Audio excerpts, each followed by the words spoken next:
తెలీదా? ఐబొమ్మ రవిగా తెలియదు. ఓకే, వాళ్ళు ఏమన్నారు?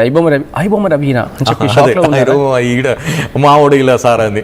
మరి వాళ్ళు ఈయన ఎవరు మన పాపరావుతో కలిసిన తర్వాత మరి నేను ఆయన అప్పారావు గారితో కలిసిన తర్వాత ఆయన నా నంబర్ రాసుకున్నాడు.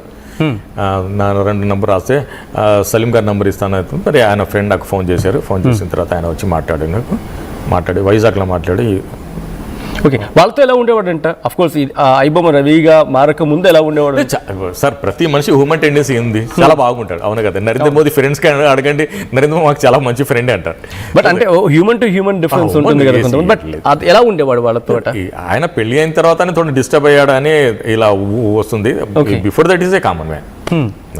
అసలు ఐబొమ్మ కేవలం రవియే ఉన్నాడా, ఇంకా దాని వెనకాల ఎవరైనా ఉన్నారు? మీ ఇన్వెస్టిగేషన్ కావచ్చు, మీ కేస్ స్టడీలో ఎంతవరకు వచ్చింది? ఇంకా అంత డీప్ స్టడీ ఏం చేయలేదు కదా. జస్ట్ ఒక ఎఫ్ఐఆర్ వచ్చింది. నేను ఏమంటే వాయా మీడియా లైమ్ లైట్లో నేను ఇచ్చిన స్టేట్మెంట్ ఉంది. నిన్న వచ్చాను, ఈరోజు కలిశాను, మరి రేపు కలుస్తాను, మరి ఆన్వర్డ్స్ ఇంకా నా జాబ్లో మరి దీంట్లో ఇన్వాల్వ్ అయ్యి నేను ఎలా చేయాలి చేస్తాను. ఓకే, సో ఈరోజు 2 గంటలకి మీరు వెళ్ళారు. అవును, ఒకసారి సీన్ టు సీన్ చెప్పే ప్రయత్నం చేస్తారు. ఎందుకంటే రవి విషయంలో చాలా అపోహలు ఉన్నాయి. తప్పు చేశాడు, ఇన్వెస్టిగేషన్లో ఏవో విషయాలు బయటకు వస్తున్నాయని చెప్పి. సో ఈ విషయాన్ని పక్కన పెడితే మీరు వెళ్ళారు, చూసారు, ఈరోజు తనతో మాట్లాడారు. 2 o'clock నుంచి మీరు బయటకు వచ్చినంత వరకు ఏం జరిగింది ఒకసారి చెప్పారు కదా, ఒకసారి క్లియర్గా పాయింట్ టు పాయింట్. హుడ్డీ ఉంది కదా, నేను అక్కడ నిలబడాను. మేడం సౌత్ మేడం ఉన్నారు కదా, ఆయన 2nd floor తీసుకెళ్లారు అతనికి. ఓకే, సో ఇంటరాగేషన్ తీసుకెళ్లారు. ఇంటరాగేషన్ చూస్తే అక్కడ బయట అదే అక్కడ ఇప్పుడు ఉంటుంది కదా, ఒక ఛాంబర్ ఉంటుంది. ఛాంబర్ బయట వాళ్ళు కూర్చొని కొన్ని దినాల తర్వాత నేను నీళ్ళు తాగేసి ఇంకో మా ఫ్రెండ్ ఉండే అతనితో మాట్లాడాను. నా ఫోన్ కూడా కింద రిసెప్షన్లో వదిలేసి వెళ్ళిపోయినారు. సో అక్కడ వెళ్ళి వచ్చాను. లేకుంటే నేను రవితో ఒక ఫోటో కూడా తీసి రావాలని ఆ విషయంలో వెళ్ళాను. ఓకే, కానీ మరి ఈరోజు అంతా ఫస్ట్ డేనే కదా, ఫస్ట్ ఇంప్రెషన్ కదా అని నేను కూడా అది తీయలేదు. రేపు కావాలంటే తీసుకుంటాను అని అదే హుడ్డీ వేసుకుని వచ్చాడు. సో ఆయన వెళ్ళిన తర్వాత నేను స్పార్క్ అయింది. ఆయనతో షార్ట్ హైట్గా ఉంటాడు కదా ఆయన, రవితో వెళ్ళిన తర్వాత మరి పోలీసు వాళ్ళు పిలిచారు. సార్ రండి సార్, మరి మధుసూదన్ రావు పిలిచారు. నేను సార్ సలీం గారు మరి నరేష్ గారు ఉన్నారు అక్కడ. వాళ్ళు ఏం మీకు చాలా ఇది ఉంది చులుక్కగా, అంటే ఏం మీరు ఫ్రీగా వాదిస్తారు, ఏం కేసులు అసలు మీకు ఎవరు అంత ఆనందం ఉంది అంటే మీకు మరి సోర్సెస్ ఆఫ్ ఇన్కమ్ ఉంది అన్నారు. నేను ఎన్డీపీఎస్ కేసులు వాదిస్తాను, దాంట్లో బాగా ఇన్కమ్ వస్తుంది, ఆ ఫండింగ్ ఇక్కడ పెడతాను అన్న. ఓకే, సో మరి వాళ్ళు బ్యాచ్మెంట్ గురించి నాతో డిస్కస్ చేశారు. నేను చెప్పాను వాళ్ళ గణేష్ ఎక్కడ ఉన్నైతే 2 townలో చేశాడు, ఆయనే నన్ను దొంగలాగా చూస్తుండే అలవాటు ఉంది. అదే కరెక్ట్ అన్నారు మీరు అన్నారు. ఎర్రంనాయుడు కూడా వాళ్ళ బ్యాచ్మెంట్ ఇప్పుడు 2 townలో చేస్తున్నారు. నేను 2 town లిమిట్స్లోనే ఉంటాను కదా, అది డిస్కస్ చేశాను. అది సో అయిన తర్వాత తను వచ్చాడు. ఓకే, సో ఫస్ట్ ఏం అడిగారు తను మీరు? అదే నా పేరు సలీం, నేను అడ్వకేట్. ముందు కూడా కోడికత్తి కేసు, గుల్కరై కేసు నేను చేశాను. సో ఈ కేసు కూడా నీకు ఫ్రీగా వాదిస్తాను, నీకు న్యాయ సహాయం చేస్తాను, నేను నుంచి ₹1 కూడా ఆశించాను అని చెప్పాను. Did you smile or just నవ్వాడు. నేను మాట్లాడితే ఇంకా ఎవరైనా నవ్వాలి ఇంకంతే. ఓకే, సో స్మైల్ ఇచ్చాడు. స్మైలింగ్ ఇచ్చాడు. ఏమైనా మాట్లాడా? మీ ఫాదర్ నాకు మెసేజ్ ఇచ్చాడు, ఏదైనా చెప్పాలంటే నువ్వు ఫాదర్కి చెప్పు.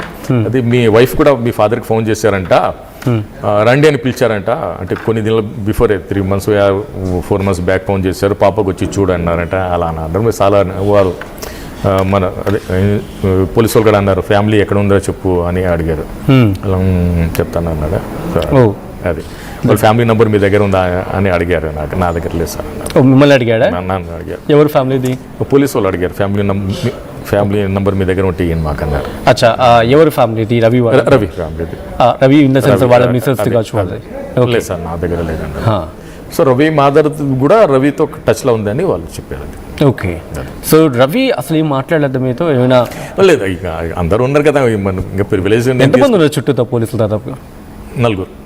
ఓకే, సో తనని ఎవరు కలిసినా పోలీసుల పర్యవేక్షణలో మాట్లాడడం జరుగుతుంది. ఓకే, అది కూడా especially for advocate only. Okay, of course మీరు అడ్వకేట్స్ కాబట్టి. అడ్వకేట్ అయితే కామన్ మ్యాన్ కాండెంట్. సో అలాంటప్పుడు కొన్ని విషయాలు షేర్ చేసే అవకాశం ఉంటుందా? మీరు 200% ఉంటుంది. కానీ ఈరోజు ఫస్ట్ డే కదా, నేను ఇమ్యూనిటీ ఇవ్వాలి కదా ఆయన కూడా.